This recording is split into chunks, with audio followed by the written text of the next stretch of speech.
Welcome back. A woman attacked by a pack of dogs at an upstate funeral. There she is.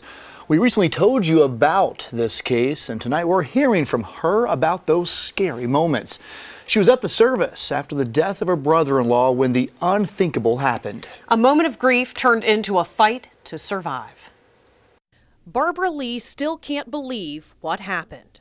I'm gonna die. That's what I thought. I'm gonna die. The 76-year-old was at Wood Memorial Park in Spartanburg County for her brother-in-law's funeral on Monday when she walked over to check her husband's gravesite nearby. Just been over like this, repositioning the flowers, and then I heard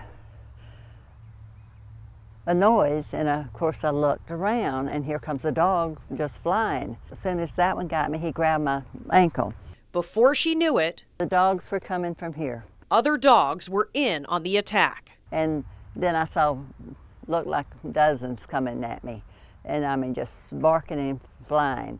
And then they just swarmed around me. And I just did this, and I was back there, but I ended up this position, and I think I turned toward my family, and I started screaming as loud as I could, "Help, help, help." Her nephews heard her, and they got the dogs to scatter. Investigators say they belong to Daisy Anderson, who has about a dozen other dogs at her home. She lives across the street from the cemetery off Gap Creek Road. She's facing multiple charges for the attack, one for each dog. That one hurt. As for Barbara Lee, she has bite marks all over and is going through rabies treatment. I have a bite here on the left, and I have a bite near my waistline over this side. I have a big bruise here, and that could be from a falling. And I have another nip down on my leg there that wasn't broke. The skin wasn't broken, it didn't bleed.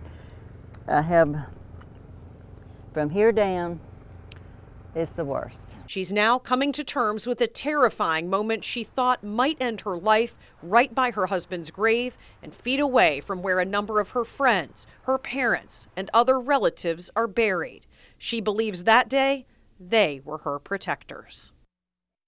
And tonight, the suspect in all of this, Daisy Anderson, the dog owner, is in the Spartanburg County Jail on those dog attack-related charges, along with a couple of outstanding driving under suspension and drug charges by Duncan police.